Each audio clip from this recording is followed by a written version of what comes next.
నేను తోపుని అని ఫీల్ అయినట్టయితే ఏదో ఒక రోజున ఎండ్ అనేది ఉంటుంది, అంతం అనేది తప్పనిసరి అని ఈ లెసన్ ద్వారా కవి మనకి ఇస్తున్నటువంటి message. Hi everyone, I'm Sunil Gandhi. Welcome to our channel Sunil Gandhi academy. ఈరోజు ఈ వీడియోలో 10th class Hindi Sparsh text బుక్లోని పద్యఖండ్ నుంచి Top lesson. What is the name of the lesson? Top. ఇంగ్లీష్లో అంగ్రేజీ మే క్యానన్ కహితే హై. ఇంగ్లీష్లో ఏమంటామా? క్యానన్. అలానే తెలుగులో మనం ఫిరంగి అని అంటాం. Cannon is a large powerful gun attached to wheels which is used in the warfare. Cannon wheels కి అటాచ్ అయి ఉంటుంది. ఇది చాలా పవర్ఫుల్ గన్. ఏన్షియంట్ జనరేషన్ లో, ఓల్డర్ జనరేషన్ లో దీన్ని మనము యుద్ధం కొరకు వాడేటటువంటి వాళ్ళు. ప్రెసెంట్ ఈ లెసన్ లో ఈ తోపు బ్రిటిష్ ఈస్ట్ ఇండియా కంపెనీ ద్వారా భారతదేశానికి ఇన్హెరిటెన్స్ గా వచ్చినటువంటిది. జో చీజ్ విరాసత్ మే మిలీ హై. ఈ వస్తువు మనకు విరాసత్ మే ఇన్హెరిటెన్స్ ద్వారా బ్రిటిష్ ఈస్ట్ ఇండియా కంపెనీ వారి దగ్గర నుంచి లభించింది. We all know very well, మన ఇండియాని ఓల్డెన్ జనరేషన్ లో బ్రిటిషర్స్ పరిపాలించేటటువంటి వాళ్ళు. అప్పుడు వాళ్ళ ద్వారా పొందినటువంటిది ఈ తోప్. పోయిట్ ఈ తోప్ అనేటటువంటి ఇన్స్ట్రుమెంట్ ద్వారా మనకి ఇస్తున్నటువంటి మెసేజ్ ఏంటి అంటే, ఎంతో మంది దేశభక్తుల్ని చంపినటువంటి ఇన్స్ట్రుమెంట్ ప్రెసెంట్ మన భారతదేశంలోని కాన్పూర్ లో ఒక పార్క్ లో ఒక వస్తువులాగా ఏ విధంగా ఉంది, ఇప్పుడు దాని పరిస్థితి ఎలా ఉంది అని చెప్పి మనకు ఇక్కడ ఎక్స్ప్లెయిన్ చేస్తూ వస్తున్నారు. That is our lesson Top. అలానే పోయిట్ ఇంకా ఏమంటున్నారంటే నాన్న, ఈ విధంగా ఇన్హెరిటెన్స్ గా లభించినటువంటి వస్తువుల్ని సంరక్షించేటటువంటి బాధ్యత, వాటిని ప్రొటెక్ట్ చేసేటటువంటి బాధ్యత కూడా మనదే. Why we should protect? ఎందుకంటే వీటి ద్వారా మన పాస్ట్ గురించి మనం తెలుసుకోగలుగుతాం. అలానే we should get inspiration from them. మనకంటూ ఒక ఇన్స్పిరేషన్ లభిస్తుంది. దాంతోపాటు మన పాస్ట్ గురించి తెలుసుకోవడానికి ఇవి ఉపయోగపడతాయి. కాబట్టి వీటిని రక్షించేటటువంటి బాధ్యత కూడా మనదే. అలానే ఫైనల్ గా ఈ తోపు ద్వారా కవి మనకి ఇచ్చేటటువంటి మెసేజ్ ఏంటి అంటే, ఎంత గొప్ప ఇన్స్ట్రుమెంట్ అయినా కావచ్చు, ఎంత శక్తివంతమైనటువంటి వెపన్ అయినా కావచ్చు, ఒక వ్యక్తి కూడా అవ్వచ్చు, తను చాలా స్ట్రాంగ్ పవర్ఫుల్ అని ఫీల్ అవ్వచ్చు. ఈ విధంగా ఎవరైనా సరే నేను తోపుని అని ఫీల్ అయినట్టయితే ఏదో ఒక రోజున ఎండ్ అనేది ఉంటుంది, అంతం అనేది తప్పనిసరి అని ఈ లెసన్ ద్వారా కవి మనకి ఇస్తున్నటువంటి message. Then coming to the lesson, first coming to కవి పరిచయ్. హూ ఈస్ ద కవి here? Viren Dangwal. Who is the poet? Viren Dangwal. जीवन काल 1947 से 2015. 5 अगस्त 1947 को उत्तराखंड के टिहरी गढ़वाल जिले के कीर्ति नगर में जन्मे वीरेन डंगवाल ने आरंभिक शिक्षा नैनीताल में और उच्च शिक्षा इलाहाबाद में पाई. पेशे से प्राध्यापक डंगवाल पत्रकारिता से भी जुड़े हुए हैं. మనకు స్వాతంత్రం వచ్చినటువంటి సంవత్సరం 1947లో 5th ఆగస్టున వీరేన్ డంగ్వాల్ గారు ఉత్తరాఖండ్లోని టిహరీ గఢ్వాల్ డిస్ట్రిక్ట్ కీర్తినగర్ లో జన్మించారు. ఈయన ప్రైమరీ ఎడ్యుకేషన్ అంతా కూడా నైనితాల్లోనే, అలానే హయ్యర్ ఎడ్యుకేషన్ ఇలహాబాద్ లో పొందారు. వీరేన్ గారు ప్రాధ్యాపక్ అంటే ప్రొఫెసర్. ఈయన ప్రొఫెసరే కాకుండా పత్రకారితా से भी जुड़े हैं. ही also associated with journalism. పత్రకారిత का अर्थ होता है जर्नलिज्म. ఈయన ప్రొఫెసర్ అయినప్పటికీ కూడా పత్రకారిత से भी जुड़े हैं అంటే జర్నలిజం తో కూడా కనెక్ట్ అయి ఉన్నటువంటి పర్సన్. समाज के साधारण जन और हाशिए पर स्थित जीवन के विलक्षण भौरे और दृश्य वीरेन की कविताओं की विशिष्टता मानी जाती है. ఈయన కవితల యొక్క స్పెషాలిటీ, విశిష్టత ఏముంది నాన్న? సమాజ్ కి సాధారణ జన్ అంటే కామన్ పబ్లిక్, అంటే సొసైటీలో ఉన్నటువంటి కామన్ పబ్లిక్ అవ్వచ్చు. और हाशिए पर स्थित जीवन के, हाशिया का अर्थ होता है पॉवर्टी लाइन और बिलो पॉवर्टी लाइन అంటే ఆ మార్జిన్ ఉంటుంది కదా, అలాంటి పీపుల్ యొక్క లైఫ్ స్టైల్, లైఫ్ ప్యాటర్న్, లేదా వాళ్ళ లైఫ్ కి సంబంధించినటువంటివి ఏవైనా కావచ్చు, కొన్ని డీటెయిల్స్, అమేజింగ్ డీటెయిల్స్ అన్నవి తన యొక్క కవితల ద్వారా ప్రెజెంట్ చేయడంలో एक्स्ट्राऑर्डिनरी पर्सन. इन्होंने ऐसे बहुत सी चीजों और जीव जंतुओं को अपनी कविता का आधार बनाया है जिन्हें हम देखकर भी अनदेखा किया करते हैं. ఈయన కవితల యొక్క బేస్ ఏంటి అంటే, మనం కూడా చాలా వస్తువుల్ని చూస్తూ ఉంటాం, అలానే ఎన్నో నెంబర్ ఆఫ్ లివింగ్ క్రియేచర్స్, ఈ జీవ జంతువుల్ని చూస్తూ ఉంటాం. చూసినప్పటికీ కూడా మనం అంత పెద్ద స్పెసిఫిక్ కాన్సన్ట్రేషన్ ఏమి ఇవ్వం వాటి పట్ల. కానీ ఈయన అలా కాదు. అంటే కొన్ని వస్తువులు అవ్వచ్చు, లేదంటే ఏ జీవ జంతువు అయినా అవ్వచ్చు, ఆయన కవితలకు ఒక ఆధారంగా చేసుకొని మనం ఏవైతే ఇగ్నోర్ చేసుంటామో వాటి మీదనే ఈయన కవితలు రాయడంలో చాలా ఎక్స్పర్ట్ అయినటువంటి పర్సన్.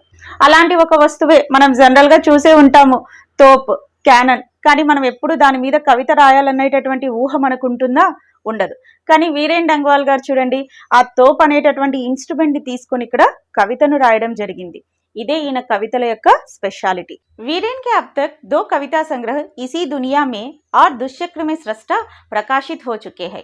पहले संग्रह में प्रतिष्ठित श्रीकांत वर्मा पुरस्कार और दूसरे पर साहित्य अकादमी पुरस्कार के अलावा इन्हें अन्य कई पुरस्कारों से भी सम्मानित किया गया। वीरेन डंगवाल ने कई महत्वपूर्ण कवियों की अन्य भाषाओं में लिखी गई कविताओं का हिंदी में अनुवाद भी किया है। 28 सितंबर 2015 को इनका देहावसन हुआ। వీరేన్ గారు రాసినటువంటివి ఇప్పటిదాకా 2 కవితా సంగ్రహాలు ఉన్నాయి నాన్న। ఇసీ దునియా మే కవితా సంగ్రహకు శ్రీకాంత్ వర్మ అవార్డు లభించింది। ఏ అవార్డు లభించింది? శ్రీకాంత్ వర్మ అవార్డు। అలానే దుష్చక్ర మే స్రష్ట ఈ కవితా సంగ్రహకు సాహిత్య అకాడమీ అవార్డు ఇచ్చి సన్మానించారు। ఈ అవార్డ్సే కాకుండా ఎన్నో నంబర్ ఆఫ్ అవార్డ్స్ ని రిసీవ్ చేసుకున్నటువంటి పర్సన్ వీరేన్ డంగ్వాల్। అలానే వీరేన్ డంగ్వాల్ గారు రిమైనింగ్ లాంగ్వేజెస్లో రాసినటువంటి రచనలను హిందీలోకి ట్రాన్స్లేట్ చేసినటువంటి పోయెట్। 28 సెప్టెంబర్ 2015 ఈయన మరణించారు।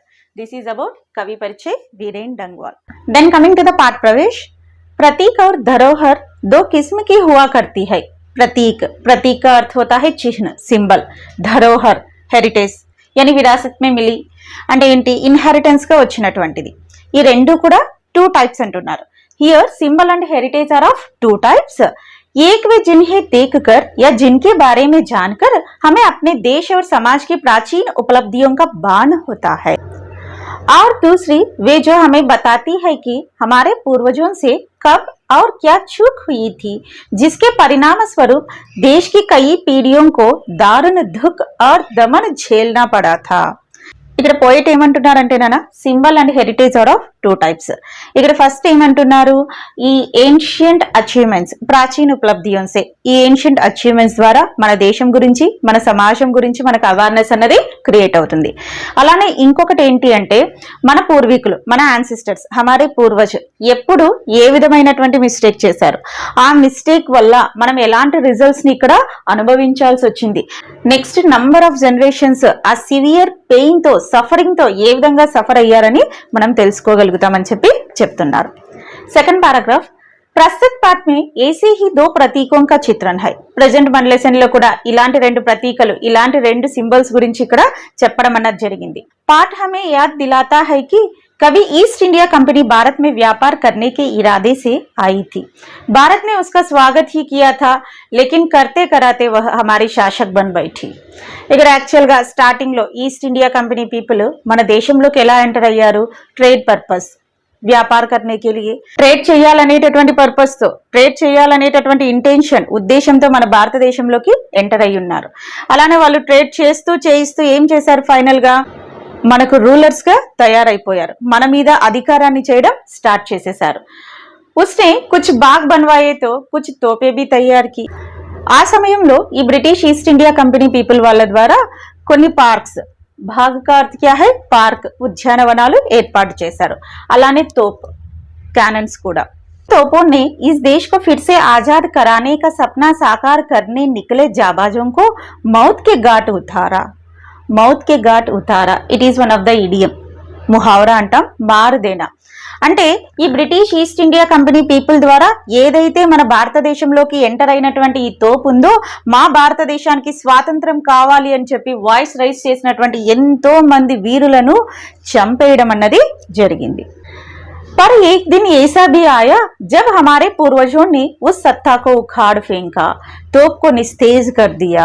కానీ ఫైనల్ గా ఒక రోజు వచ్చింది, మన పూర్వీకులు, మన యాన్సిస్టర్స్ ఈ తోప్ ని డెఫ్యూజ్ చేసేసారు, అంటే దీనికి ఎలాంటి పని లేకోకుండా చేసేసారు అన్నమాట। फिर भी हमें इन प्रतीकों के बहाने यह याद रखना होगा कि भविष्य में कोई और ऐसी कंपनी यहाँ पाव न जमाने पाए जिसके इरादे नेक ना हो। అంటే మన యాన్సిస్టర్స్ దాన్ని డెఫ్యూజ్ చేసి ఉండొచ్చు, దాన్ని ఇప్పుడు ఎలాంటి వర్క్ లేకోకుండా చేసి ఉండొచ్చు, కానీ దాని నుంచి మనం ఒక లెసన్ ని నేర్చుకోవాలి। దాని నుంచి మనం ఎలాంటి లెసన్ నేర్చుకోవాలంటే, ఇంకెప్పుడు కూడా ఇలాంటి కంపెనీ పీపుల్, ఇలాంటి బ్రిటిష్ ఈస్ట్ ఇండియా కంపెనీ పీపుల్ని ఎవరినైనా సరే మన ఇండియాలోకి అడుగు కూడా పెట్టనివ్వకూడదు. ఎందుకంటే వాళ్ళ ఇంటెన్షన్స్, వాళ్ళ ఉద్దేశం మంచిదై ఉండకపోవచ్చు. స్టార్టింగ్ లో ట్రేడ్ అనేటటువంటి ఇంటెన్షన్ తో ఎంటర్ అయినప్పటికీ కూడా ఫైనల్ గా మనకు రూలర్స్ లాగా తయారయ్యారు. మన మీదనే రూలింగ్ చేయడం అన్నది స్టార్ట్ చేసేశారు. అలానే ఇలాంటి ఇన్స్ట్రుమెంట్స్ ని చూసినప్పుడు మనం ఇలాంటి లెసన్స్ ని తప్పకుండా నేర్చుకుని మన లైఫ్ లో ఇక్కడ అప్లికబుల్ చేయాలి అని చెప్పి చెప్తూ ఉన్నారు. और यहाँ फिर भी वही तांडव मचे जिसके गांव अभी तक हमारे दिलों में हरे है. ఈ British East India company people ద్వారా చేసినటువంటి నమ్మక ద్రోహం, ఈ గాయం ఏదైతే ఉందో ఇంకా మన హృదయాల్లో అదే విధంగా ఉందని చెప్పి చెప్తున్నారు. भले ही अंत में उनकी तोप भी उसी काम क्यों ना आए जिस काम में इस पाठ की तोप आ रही है. మన దేశానికి స్వాతంత్రం కావాలని చెప్పి ఆ కళను నెరవేర్చడానికి ఎంతో మంది జాబాజ్ కా అర్థ హోతా హై వీర్, బ్రేవ్ పీపుల్ ఎవరైతే ఉన్నారో వాళ్ళ అందరినీ కూడా చంపినటువంటి ఇన్స్ట్రుమెంట్ ఈ తోప్. అలాంటి ఇన్స్ట్రుమెంట్ ఈ రోజున ఏ విధంగా ఉందని చెప్పి ఈ పాఠం ద్వారా మనకు పోయేట చెప్పదలుచుకున్నారు. Then coming to the poem Top. Company बाग के मुहाने पर धर रखी गई है यह 1857 की तोप. इसकी होती है बड़ी संभाल विरासत में मिले. कंपनी बाग की तरह साल में चमकाई जाती है 2 बार. कंपनी का अर्थ क्या है? East India company. बाग गार्डन, मुहाने at the entrance gate, धर रखी गई kept ఉన్నటువంటి, तो कैनन, संभाल देख रेख यानी देखभाल टेकिंग केयर, विरासत इनहेरिटेंस, साल वर्ष. ఫస్ట్ స్టాన్జాలో పోయిట్ మనకు ఈ తోప్ అనేటటువంటి ఇన్స్ట్రుమెంట్, ఈ పవర్ఫుల్ ఇన్స్ట్రుమెంట్ ఎవరి ద్వారా లభించింది, ఇప్పుడు అది ఎక్కడ ఉందని చెప్పి చెప్తూ ఉన్నారు నాన్న. ఈ తోప్ అనేటటువంటి ఇన్స్ట్రుమెంట్ మనకు బ్రిటిష్ ఈస్ట్ ఇండియా కంపెనీ వాళ్ళ ద్వారా లభించింది. అలానే వాళ్ళ ద్వారా నిర్మించినటువంటి బాగ్ గార్డెన్ అని పార్క్, ఆ పార్క్ యొక్క ఎంట్రన్స్ గేట్ లో ఉండడం అన్నది జరిగింది. ఈ పార్క్ ప్రెసెంట్ కాన్పూర్ లో ఉంది. ఈ పార్క్ ఎక్కడుంది నాన్న? కాన్పూర్ లో ఉంది.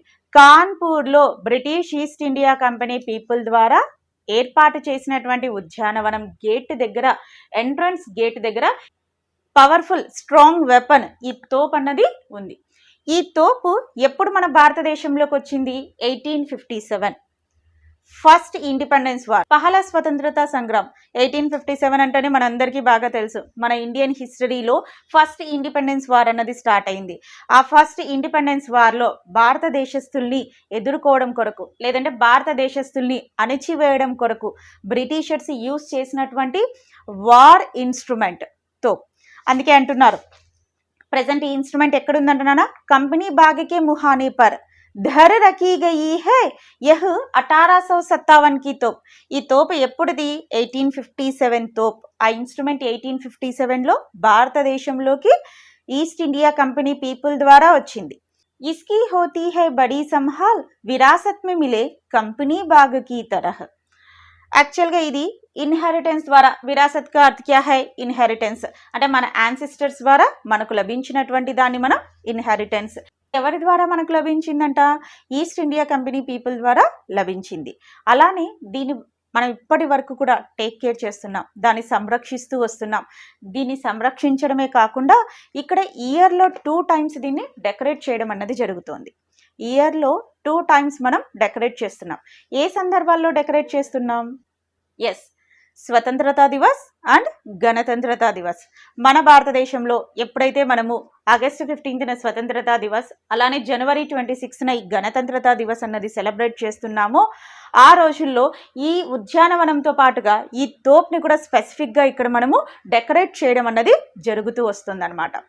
అంటే ఎంతో మంది ప్రాణాలను నువ్వు తీసినప్పటికీ కూడా మేము మా దేశానికి స్వాతంత్రాన్ని సాధించుకున్నామనేటటువంటి విక్టరీకి సింబల్గా ఎవ్రీ ఇయర్ 2 times దీన్ని మనం డెకరేట్ చేస్తూ వస్తున్నాం, స్వతంత్రతా దివస్ అండ్ గణతంత్రతా దివస్ టైంలో. Then coming to the second stanza.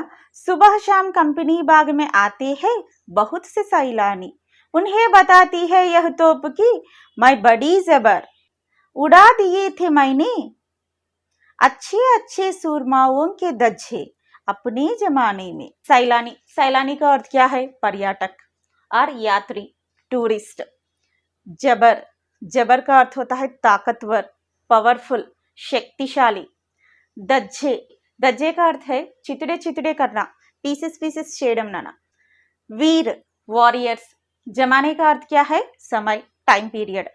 ఈ సెకండ్ స్టాన్జాలో తోపు తనని చూడడానికి వచ్చినటువంటి టూరిస్టులతో తన యొక్క గ్రేట్నెస్, గొప్పతనం గురించి చెప్తోందన్నమాట। సుబహ్ షామ్ కంపెనీ బాగ్ మే ఆతే హై బహుత్ సే సైలానీ। మార్నింగ్ అండ్ ఈవినింగ్ ఎంతో మంది టూరిస్టులు ఈ పార్క్కి విజిటింగ్కి వస్తున్నారు, ఎంతో మంది విజిట్ చేయడానికి వస్తున్నారు డైలీ మార్నింగ్ అండ్ ఈవినింగ్। ఉన్హే బతాతీ హై యహ్ తో कि मैं बड़ी जबर, जबर का अर्थ क्या है? తాకత్వర్, శక్తిశాలి, పవర్ఫుల్, స్ట్రాంగ్। అలా వచ్చినటువంటి టూరిస్టులతో అంటోంది ఈ తోపు, ఏమంటోంది? ఐఎమ్ వెరీ పవర్ఫుల్ ఇన్స్ట్రుమెంట్ అంటోంది। తను ఎంత పవర్ఫుల్ ఇన్స్ట్రుమెంట్ అంటే అచ్చే అచ్చే సూర్మాओं के दज्जे अपने जमाने में। సూర్మాओं का अर्थ क्या है? వీర్, గొప్ప గొప్ప వారియర్స్, వీరులు ఎవరైతే ఉన్నారో తన టైం పీరియడ్లో వాళ్ళని ముక్కలు ముక్కలుగా చేసేసిదట।